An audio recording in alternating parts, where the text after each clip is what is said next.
ये पैगाम है भारत के हर कंटेंट क्रिएटर के नाम। जय भीम बड़ा सीधा हंसी, जय भीम। तैयार हो जाइए to unleash yourself. Jai Bhim app available on the Play Store and Apple App Store.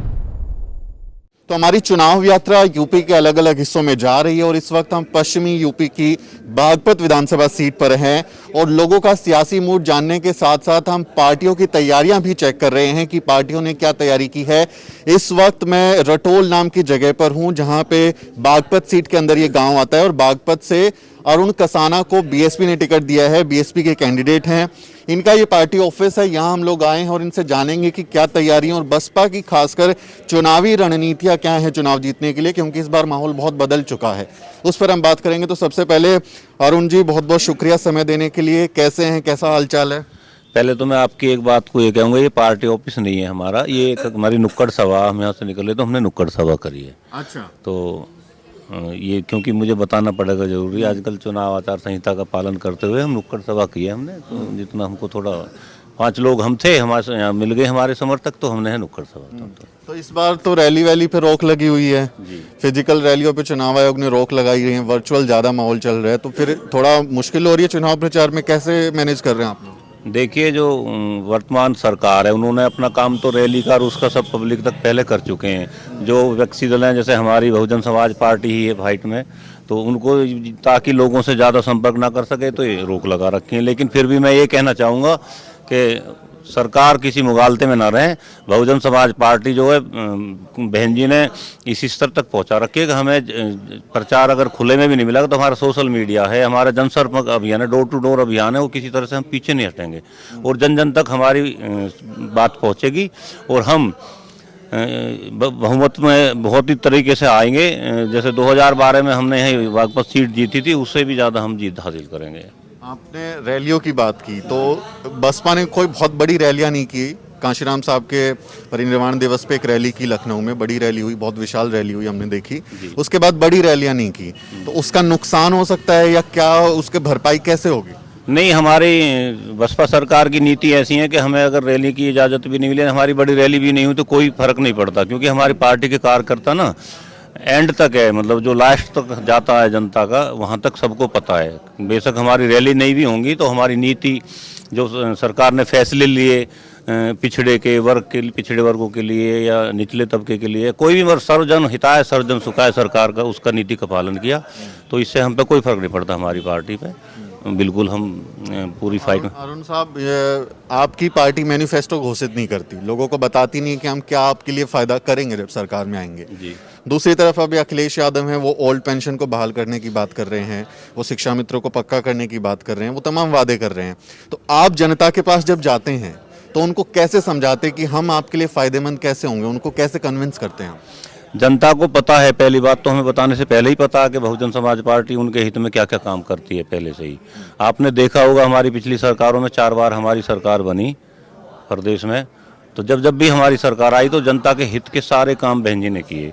तो इसलिए जनता को हमें ज़्यादा बताने की जरूरत नहीं पड़ती है कि भाई हम क्या क्या काम करेंगे, उनको खुद पता है। बाकी वैसे हमें करने तो हैं ही 4 जितने विकास के मुद्दे हैं जनता के, उनको लेके हम जाते भी हैं उनके बीच में और बताते भी हैं भाई हमारी जो सरकार होती है वो सर्वजन हिताय सर्वजन सुखाय होती है। और इस बार पश्चिमी यूपी की अगर हम समीकरण देखें तो किसान आंदोलन का काफ़ी असर दिख रहा है। मैं अभी जहाँ पे भी पश्चिमी यूपी में जा रहा हूँ तो आरएलडी के पक्ष में लोग बात कर रहे हैं कि आरएलडी का हम जयंत चौधरी के साथ जाएंगे, सपा के साथ में जाएंगे, किसान हैं, जाट हैं, गुज्जर हैं, तो उनका समर्थन आपको, आप जब जाते हैं तो उसमें कैसे देखते हैं? आपको समर्थन मिल रहा है क्या? किसान आंदोलन से कुछ फायदा हुआ है? नहीं, ये मिथ्या बात है कि वो आरएलडी को समर्थन करते हैं किसान यूनियन वाले। वो किसी के समर्थन नहीं करते, तो निष्पक्ष हैं, अभी उन्होंने किसी का समर्थन नहीं किया। और रही बात किसानों की, तो गन्ने का सबसे ज़्यादा रेट बहन जी ने बढ़ाया था, आपको मालूम होगा।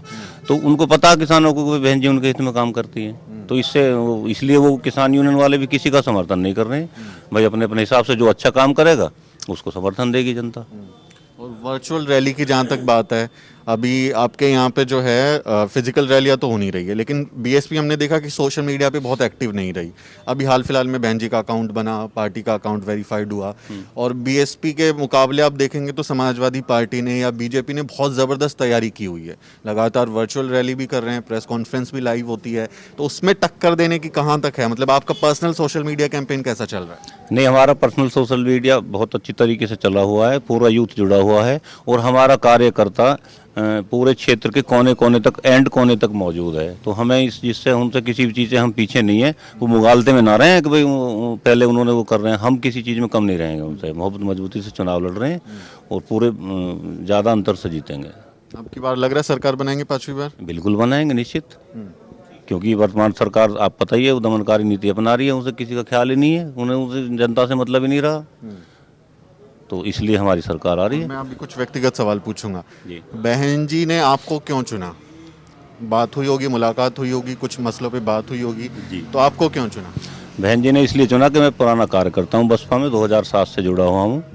तो पहले भी मैं वहाँ पे जो हमारे दादरी में है वहाँ पे एमएलसी का प्रतिनिधि रहा हूँ, कार्य करने का मुझे अनुभव है। बसपा की नीतियों को मैं अपने जनता तक पहुँचाता हूँ। और इधर हमारा जो बागपत विधानसभा है, ये बहन जी ने बनाया था बागपत डिस्ट्रिक्ट, तो बहन जी चाहते हैं कि बागपत डिस्ट्रिक्ट जो है बिल्कुल हाईलाइट रहे, यहाँ पे विकास अच्छे हों।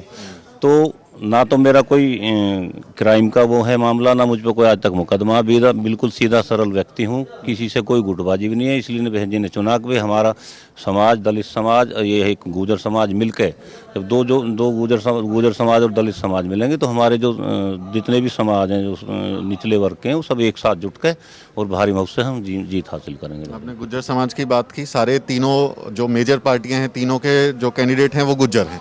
नहीं, बीजेपी से भी आ गए योगेश धामा, उनको टिकट है जाट समुदाय से। अच्छा, जाट उसमें आते हैं, तो आपका जो वोट है वो बट नहीं जाएगा क्या दोनों कैंडिडेट के बीच? नहीं, बिल्कुल हमारे अकेले कैंडिडेट हैं हम गुर्जर जी, बटेंगे क्यों? आज हमारी गुर्जर जितने भी हमारे गुर्जर गांव हैं उनके आज महापंचायत हुई है गढ़ी कलंजरी गांव में, तो वो समर्थन दे रहे हैं। तो हाँ, अभी उन्होंने आज हमको कहा कि हम अकेले अरुण कसाना को समर्थन दिया, गुर्जर समाज ने पूरे एकजुटता के साथ लगाएंगे और अपना चंदा भी इकट्ठा करेंगे और चुनाव का खर्च जो भी आता है उसके आचार संहिता के उसके दायरे में वो खुद करेंगे।